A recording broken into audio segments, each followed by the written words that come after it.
Hello à toi, j'espère que tu vas bien. Aujourd'hui, je te propose une petite vidéo pour réaliser un super gâteau de Pâques. Donc si ça t'intéresse, suis-moi en vidéo.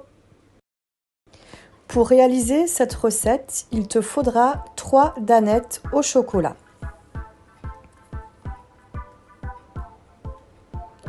Tu vas venir verser ta danette dans ton bol. Et tu vas garder tes Danone pour t'en servir de doseur. Donc là, tu vas venir y rajouter 3 doses de farine à gâteau.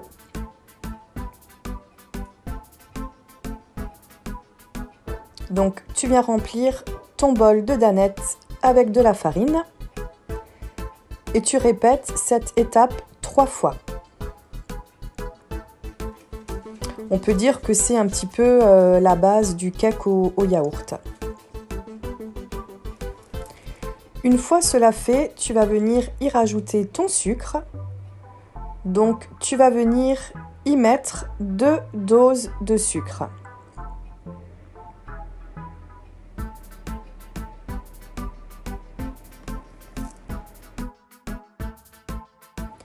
Tu vas venir y rajouter une dose d'huile. Donc tu vas remplir ton gobelet avec l'huile.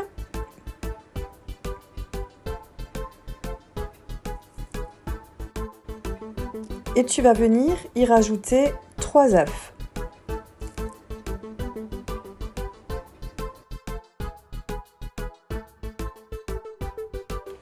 Et bien sûr, un sachet de levure chimique.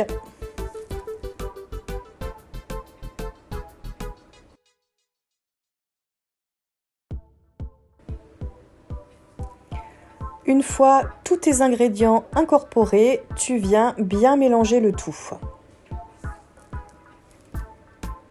Donc tu verras, c'est vraiment une recette très facile et le rendu est juste top. Voilà ce que ça donne une fois ton mélange terminé.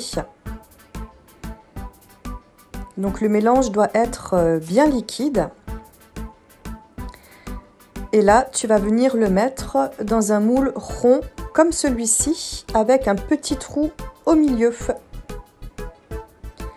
Là, tu viens le beurrer et le fariner pour éviter que ça n'accroche à la sortie du four.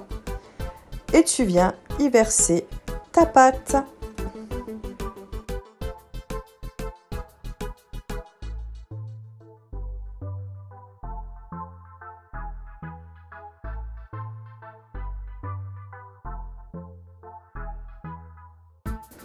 Là, je viens lisser le dessus de mon gâteau à l'aide d'une petite cuillère pour qu'il y ait vraiment le même niveau de pâte partout. Il faut vraiment essayer de faire en sorte que ton gâteau soit droit. Et ça va partir au four à 180 degrés pendant 30 minutes. Et voilà le résultat à la sortie du four. Je vais venir le démouler.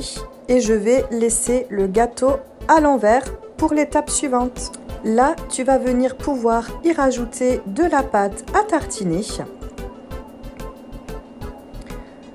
Donc, tu vas en mettre partout. On fait tout le tour du gâteau.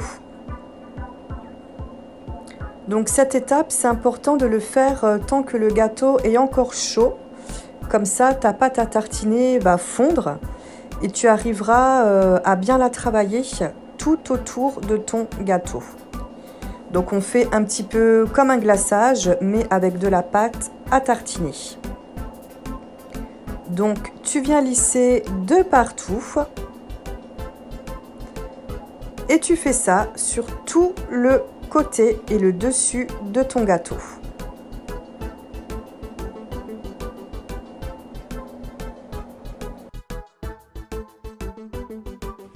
Voilà ce que ça donne une fois la pâte à tartiner déposée. Et maintenant, on va commencer à fabriquer le nid. Donc, il te faudra des Mikado.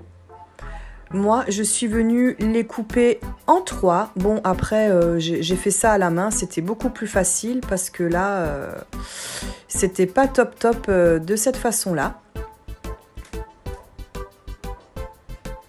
tu vas venir prendre tes Mikado et tu vas venir les diviser en 3. Une fois cela fait, tu vas venir les planter dans ton gâteau un petit peu de partout.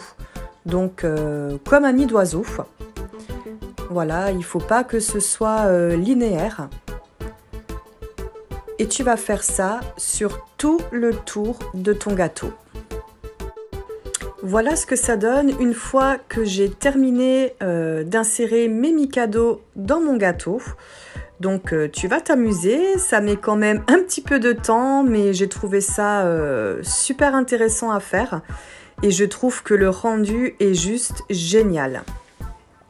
Et pour info, j'ai utilisé 4 boîtes de Mikado. Après cela, je viens le mettre sur mon plateau et on va passer à la partie déco. Donc là, je suis venue mettre un petit lapin au milieu, bien évidemment, pour faire référence à Pâques. Et je viens y rajouter des petits œufs en chocolat. D'où l'importance que tu aies un moule à cake avec un trou au milieu pour pouvoir faire par la suite ta déco centrale. Donc là, je viens mettre des œufs en chocolat simple. J'ai la petite main de mon fils, comme d'habitude, qui vient m'aider. Voilà, tu en mets un petit peu partout. Et par la suite, pour le côté esthétique, je viens rajouter quelques œufs de cigogne.